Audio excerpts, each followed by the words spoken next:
오늘 이 새벽에 함께 보실 말씀은 룻기 3장 6절에서 9절 말씀까지 보겠습니다.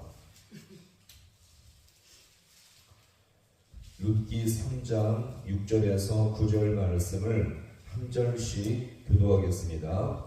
그가 타작마당으로 내려가서 시어머니의 명령대로 다 하니라.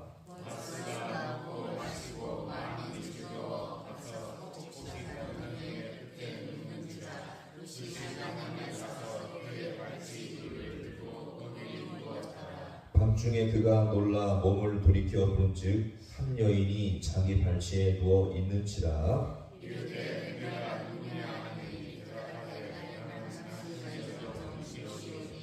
당신의 옷자락을 펴 당신의 요즘을 덮으소서. 이는 당신이 기업을 모를 자가 됨이니이다 하니. 아멘. 할렐루야. 오늘 이 새벽도 주님의 도우심이 있기를 간절히 소망합니다.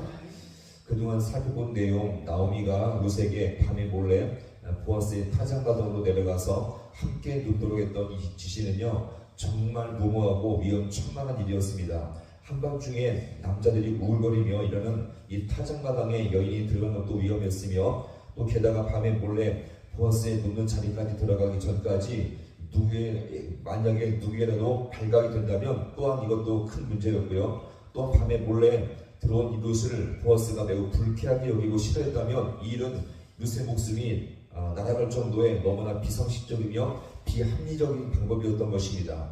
자, 그런데 오늘 이 본문은 어떻게 시작합니까? 자, 6절 말씀을 함께 보겠습니다. 그가 타작마당으로 내려가서 시어머니의 명령대로.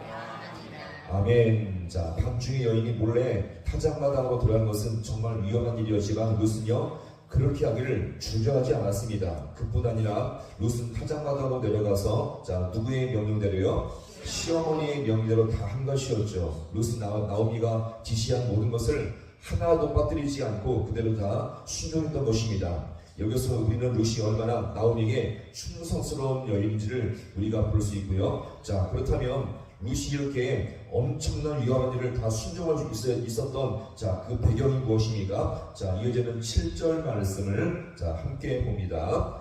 보아스가 먹고 마시고 마음이 즐거워 룻이 가만히 가서 그의 발치불을 들고 거기 누워서더라. 아멘. 자, 오늘 이 본문에서 보시면 룻이 이 엄청난 일을 감당할 수 있었던 단서가 나오는데요. 자, 보아스가 곡식 더미 끝에 눕게 되었는데, 자, 보아스의 상태가 어떠했다고 말합니까? 자, 보아스가 먹고 마셔서 마음이 어떠하고요?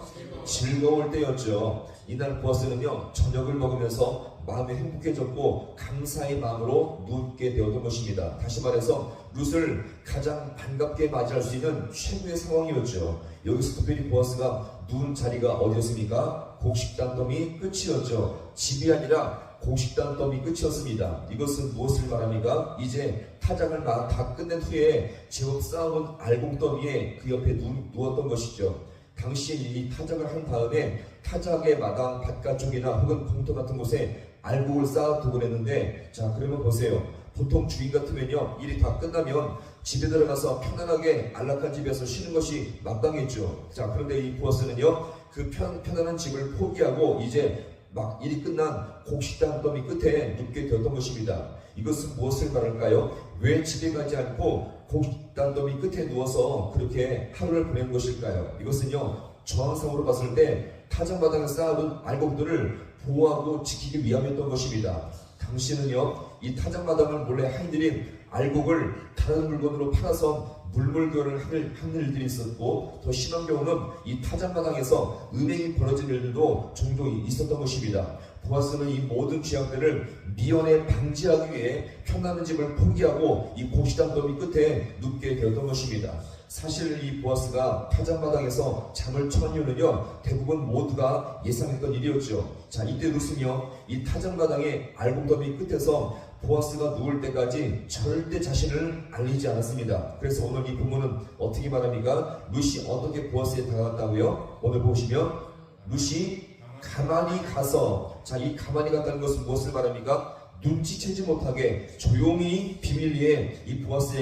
보아스에게 다가갔다는 것입니다. 자, 그러면 여기서 룻은요, 나오미가 말한 대로 보아스에게 발치 이불을 들고서 거기에 조용히 누웠던 것입니다. 어찌 보면 정말 대담하고 용감하며, 또한 이 보아스 입장에서 보면 몰래 여인이 들어왔기 때문에 정말 당황할 수밖에 없는 그런 일이었죠. 자, 여기서 학자들 간에 보아스와 룻 간에 어떤 접촉이 있었느냐 없었느냐 논쟁이 많은데, 자, 여기서 요점은 이것입니다. 지금 이 순간에도 하나님은 모든 것을 허용하셔서 그들과 함께하고 있었음을 우리가 믿으시기 바랍니다. 특별히 룻과 함께 하심으로 말미암아 이 무모한 행동 속에, 이 무모한 섭리 속에 주님은 함께 하셔서 이 모든 것을 허용하고 있음을 여기서 우리가 볼 수가 있는 것입니다. 자, 우리 인생 속에서도 그렇지 않습니까? 우리가 봤을 때 때로는 무모하고 비합리적인 방식인데 그렇게 보일지라도 하나님의 뜻이라면 그것이 반드시 이루어질 줄로 믿습니다. 자, 같이 해보겠습니다. 하나님의 뜻이라면, 자, 보세요. 하나님의 뜻이라면 우리가 봤을 때 무모하며 무엇인가 비합리적인 보일지라도 그 모든 것이 주님의 뜻이라면 반드시 이루어질 줄로 믿으시기 바랍니다. 그것이 미련해 보일지라도, 그것이 무엇인가 우리가 봤을 때 무엇인가 대수롭게 보이지 않을지라도 이것이 하나님의 뜻이라면 반드시 이루어지게 된다는 것입니다.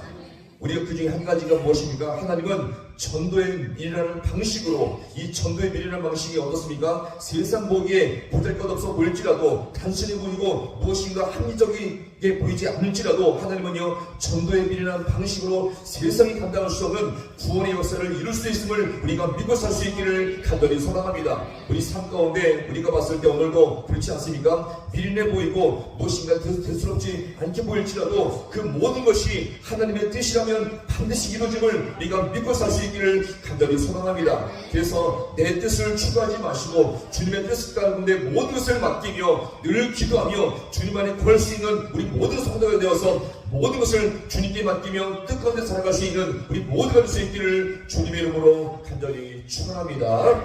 기도하시겠습니다.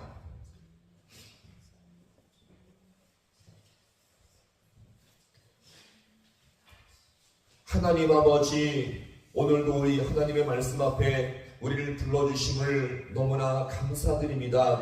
하나님, 세상살이 살아갈 때에 하나님 때로는 무모하며 우리가 봤을 때 비합리적이며 비상식적인 일들이 얼마나 많이 있습니까? 그럴 때마다 우리 아버지여, 그런 현상과 과정을 통해서 마음이 무너지며 낙심할 때가 참 많이 있지만 하나님, 이 모든 것조차 주님의 허용하심이며 주님의 뜻인 것을 이 시간 믿고 살 수 있는 우리 모든 귀한 백성들 되게 하여 주옵소서. 하나님, 룻이 보아스를 찾아갔을 때 이 모든 방법조차가 비합리적이며 아버지 너무나도 무모한 모습이지만 주님께서 이 모든 것을 허용하시며 당신의 뜻이기에 이 모든 것이 이루어지고 있음을 이 시간 고백합니다. 하나님, 오늘도 우리 모든 인생 가운데 이루어지는 모든 것을 볼 때마다 내 판단으로 아버지여 비합리적이며 상식적이지 않은 것들은 보일지라도 이 모든 것이 하나님의 뜻이기에 이루어지고 있음을 믿고 살아갈 수 있는 우리 모든 귀한 백성들 되게 하여 주옵소서. 하나님, 당신의 뜻이라면 우리가 모든 것을 다 내려놓고 주의 뜻에 한번 뜻 가운데 우리가 순종하며 나갈 수 있는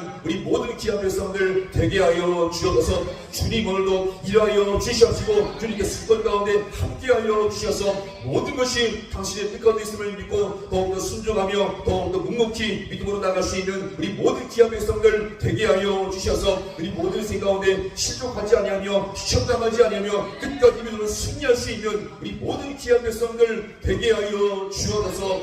모든 것 주님 앞에 간절히 바라보나오며 예수님의 이름으로 기도하옵나이다. 아멘.